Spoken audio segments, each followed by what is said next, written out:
Bom dia.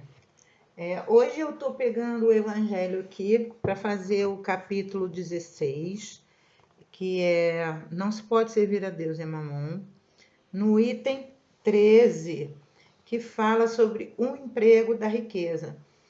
O emprego da riqueza, ele abrange os itens 11, 12 e 13, tá? São 3 mensagens e eu vou falar da 13, que é uma mensagem de Fenelon, e foi transmitida em Argel. Vocês vejam que, olha, como o controle universal aí funciona, né? Lá em Argel, em 1860. Então, por que eu estou lendo este ponto? Porque eu estou preparando para o nosso Estude Viva, que trata desse episódio do Evangelho e da questão 702 do Livro dos Espíritos, que eu vou colocar no final desse vídeo. Eu vou ler e falar o que se trata, ok? Para depois eu fazer o vídeo do Estude Viva, capítulo 7, que as mensagens de Emmanuel e André Luiz versam sobre esse tema, tá? Que foram inspirador das psicografias. Feito esse introito, vamos a Fenelon. O homem, sendo o depositário, o administrador dos bens que Deus lhe depositou nas mãos, terá que prestar contas rigorosas do emprego que deles fizer por seu livre arbítrio. Deixa eu só fazer uma explicação rápida aqui. A lei humana prevê, nosso direito, principalmente o nosso brasileiro aqui, prevê o instituto do depositário. Depositário é a pessoa que fica responsável pela guarda de um bem ou de valores, tá? Enquanto corre a justiça e aquele valor fica aprisionado para uma garantia ou para assegurar que não será perecido, o bem não será perecível. Então, em alguns casos, o juiz nomeia um depositário. E uma das poucas coisas civis no Brasil que dá prisão é o depositário infiel. A outra é não pagar pensão alimentícia, estejam atentos, tá? Então, como o depositário infiel é aquele que faz malversação daqueles valores ou bens que foram deixados pela justiça em suas mãos. Então, se a nossa justiça terrena, brasileira, é tão severa com um depositário infiel, imaginem Deus, né? Quando ele deixa, ele confia valores e bens nas mãos de uma determinada pessoa encarnada, para que ela faça frutos e ela malversa ou usa esses valores e bens de outra forma que não a que ele se comprometeu com a justiça divina, tá? Então é sobre isso o tema. E ele vai fazer aqui, no caso, ele tem que prestar conta rigorosa do emprego dele por seu livre-arbítrio. Ou seja, se por circunstâncias da vida, digamos que ele tenha perdido tudo, por circunstâncias alheias à sua vontade, não será lhe prestada conta disso. Mas isso até a lei terrena também, né? Coloca lá os motivos alheios à sua vontade, os motivos de força maior, né?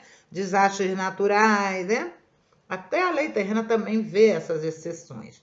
Logo, a justiça divina, que é perfeita, não deveria também deixar de ver essas exceções.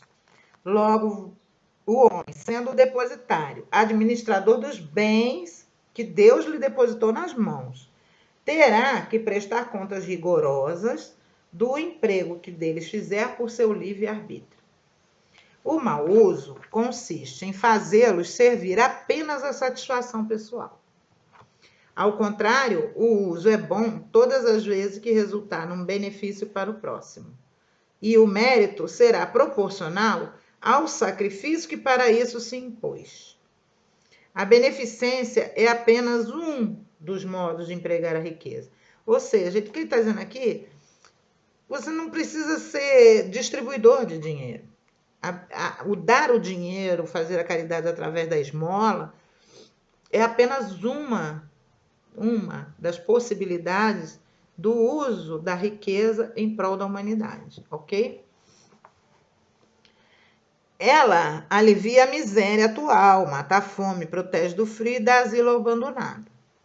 Além disso, há um dever igualmente imperioso, meritório, que é o de prevenir a miséria. Então, você que é um depositário da riqueza que Deus colocou na sua mão, uma das maneiras de você utilizar bem é prevenir a miséria. Fazer o quê? Geração de trabalho para os outros, geração de sustento digno para o seu próximo, né? Eis a missão das grandes fortunas: gerar trabalhos de toda a espécie e executá-los. E ainda que dessa atividade resulte um legítimo ganho em favor dos que assim as empregam, o bem não deixaria de existir, pois o trabalho desenvolve a inteligência e eleva a dignidade do homem, permitindo-lhe dizer com satisfação que ganha o pão que o alimenta, enquanto a esmola humilha e envergonha. Eu costumo dizer isso, gente. Eu detesto a palavra caridade. Muito embora o Espiritismo diga que fora da caridade não há salvação, eu sempre acho que na palavra caridade está embutida uma relação vertical. O que tem, achando que está aliviando a sua consciência, dando alguma coisa para matar a fome do que não tem. Ok? Há sempre essa escala de desigualdade, de manutenção de uma situação de desigualdade e de injustiça social. Eu prefiro a palavra solidariedade, que já prevê uma relação horizontal, em que você enxerga o outro como igual a você, que naquele momento tem menos que você, mas ele não é menos que você. E por ter menos que você, você pode ajudá-lo, ok?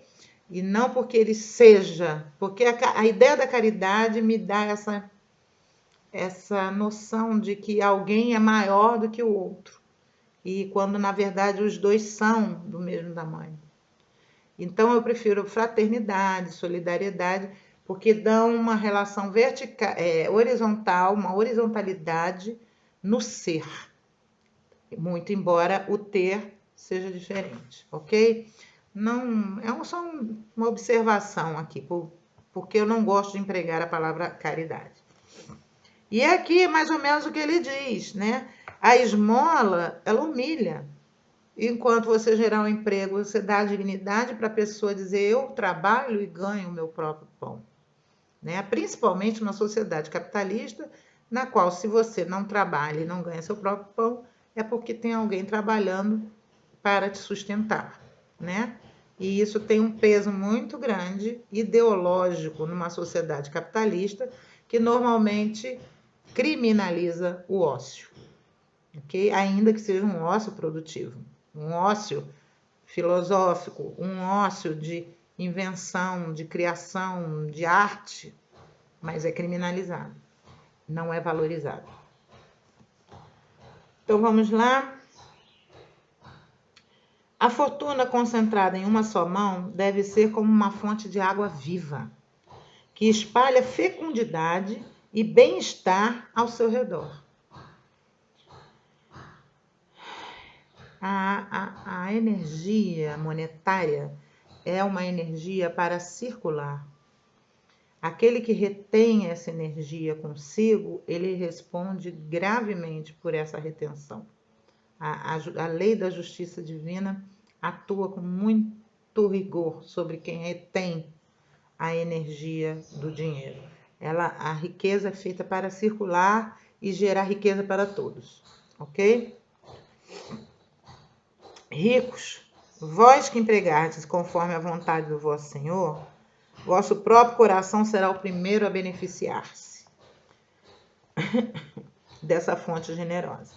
Tereis nesta vida os indescritíveis prazeres da alma, ao invés dos prazeres materiais do egoísta, que deixam vazio no coração. E é isso, a gente vê isso muito claramente na sociedade atual, em que o consumismo está exacerbado, as pessoas vivendo um grande vazio interior, que as leva para as síndromes, para os transtornos mentais, para os pânicos, para as depressões, né? Para o vazio existencial. Porque o ter não preenche, certo? Já quando você ajuda uma pessoa, você sente uma alegria interna tão grande que faz bem para a alma. E essa é o primeiro benefício de você ajudar alguém, é essa sensação de bem-estar, de ter feito algo que a sua consciência lhe pede para fazer. Entendeu? De ter atendido a sua missão aqui na Terra. Então, o bem-estar é tão grande que você acaba. Por isso você sente o bem-estar, né? Para poder fazer, para se sentir estimulado a continuar fazendo, né? E é um bem-estar que ninguém te tira, porque é da alma. É patrimônio espiritual, ok? E ele chama atenção para isso.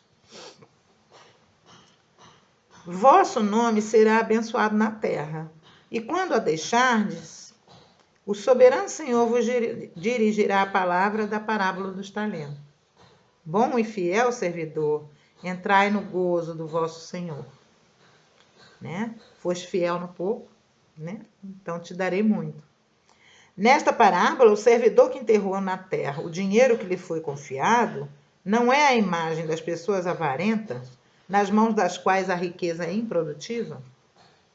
Então, a riqueza, e não é só dinheiro não, gente. Você que tem terra improdutiva, que não é capaz de gerar uma árvorezinha de fruta ou uma horta, um alimento para gerar a população, né? Ou ao menos que sirva como uma reserva ambiental onde você pode procriar, botar para procriar, né, espécies em extinção, ou a biodiversidade né, vegetal. É tudo a se pensar, um uso consciente da riqueza. Ninguém está dizendo que é criminalizado ser rico, mas o uso em prol, o que a nossa Constituição afinada, coitada, né? A afinada Constituição de 88, ela dizia função social da propriedade. Você ter uma propriedade que exerça o bem coletivo, ok? E isso não tem nada a ver com comunismo. Isso tem a ver com você ter caráter. Você colocar uma energia que é para rodar, rodando. Para girar uma máquina, para girar a roda da prosperidade para todos.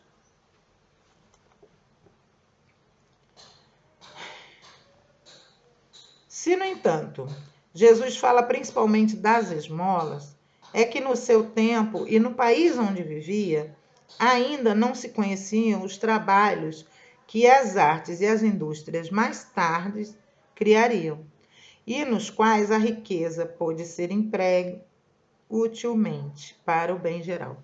Isso aqui é uma defesa do liberalismo econômico, como eu consigo, né, verificar.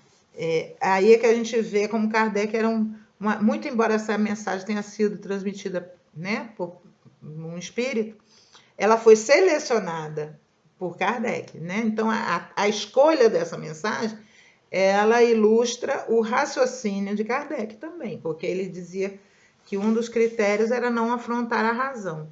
Então, para ele, como um bom liberal, liberal no sentido ideológico do termo, ou seja, o mercado regula, o Estado não tem que intervir, o próprio mercado vai gerar as riquezas necessárias para o trabalho e para a sobrevivência. Então, vem defendendo o uso da riqueza para a geração de emprego assalariado. Porque no tempo de Jesus não havia as relações capitalistas de produção. Ainda não havia a industrialização, o uso mecânico da terra, de máquinas a produzir, ok? E ele chama atenção para isso. Por isso Jesus falou só de esmolas, não falou da utilização da riqueza como geração de riqueza, ok? A todos os que podem dar pouco ou muito, direi: Vamos lá, o que Fenelon nos diz? Dai a esmola quando necessário, mas tanto quanto possível, convertei-a em salário, a fim de que aquele que a recebe não tenha do que se envergonhar. Essa mensagem é muito importante, tá? Mas não virem aquela coisa assim, em vez de dar o peixe, dê a vara de pescar. Não. Enquanto você não consegue dar a vara de pescar, dê o peixe sim, porque a pessoa precisa comer para viver. Ok? Essa foi uma crítica que geralmente a gente ouve de quem nada faz, quem nem dá o peixe nem a vara. E Madre Teresa, muito sabiamente, uma vez respondeu isso a um grande banqueiro que a questionou, né, do assistencialismo que ela fazia lá em Calcutá, dizendo isso, né? Em vez da senhora dar o pão, a senhora tem que em vez da senhora dar o peixe, tem que ensinar a pescar. E ela disse: eu vou dando o peixe enquanto o senhor providencia as varas de pesca. Então, essa foi a lição que Madre Teresa de Calcutá deu e que corresponde plenamente a essa mensagem que nós estudamos hoje aqui no Evangelho. E agora eu vou olhar lá qual é a questão 702, que o Estude Viva vai basear as mensagens psicografadas. Então, eu estou indo agora ler no Livro dos Espíritos a questão 702, que fala sobre o instinto de conservação. A pergunta é a seguinte: é lei da natureza o instinto de conservação? Aí a falange do Espírito Verdade responde: sem dúvida, todos os seres vivos o possuem, qualquer que seja o grau de sua inteligência. Nuns é puramente maquinal, raciocinado em outros. Então, gente, olha só, nós trazemos o instinto de conservação. O instinto é um automatismo, né, que já vem sendo trabalhado desde o mineral, desde as primeiras formas mais básicas de vida. O instinto de conservação vem sendo trabalhado. Quem quiser pesquisar um pouquinho mais sobre a questão dos instintos, do automatismo, já tem um vídeo sobre isso, tá? Muito interessante, por sinal, para a gente se conscientizar de certas coisas. Mas, como ele diz aqui, em qualquer grau que seja, ou da inteligência, ou não tendo a inteligência, existe um instinto de conservação. Esse é um instinto que faz com que as fêmeas no cio busquem os machos e escolham aquele macho que pode lhe dar uma prole melhor, que faz com que os machos das espécies queiram mostrar para as fêmeas que eles são os mais fortes, que eles são os mais capazes de construir um ninho, de cuidar da prole ou do território, de proporcionar alimentação. E assim, isso tudo faz parte de um sistema do instinto de conservação. É aquele que autoriza, inclusive na legislação humana, a defesa, né, da sua vida, matar para se defender, digamos assim, né, o sacrifício de uma pessoa em prol da sua legítima defesa da sua vida, tá? Não da sua propriedade, entendam bem vocês que gostam aí, né, essa é uma falha da lei, você poder matar para defender sua propriedade. Mas para você poder defender a sua vida, as leis humanas ainda prevêem, tá? Por quê? Porque existe, é natural isso, um instinto de conservação desde o mais inteligente ao mais primitivo dos seres. E por que isso se dá? Né? Porque a vida é necessária. Ok? A vida é necessária em todos os seus níveis para a evolução das criaturas que Deus cria. Ok? E nós estamos todos envolvidos uns com os outros para quê? Para nos ajudarmos mutuamente nessa evolução. Por isso nós convivemos com flores, com plantas, com animais. Por quê? Porque nós somos responsáveis também por eles, pela evolução deles. Certo? Você aí que maltrata animal, que desmata, que maltrata a natureza, que polui o meio ambiente, que desperdiça as riquezas da natureza, a água, né? Desperdiça madeira. Cuidado, porque você está fazendo isso contra um patrimônio da criação, ok? Cuidado, seremos cobrados disso.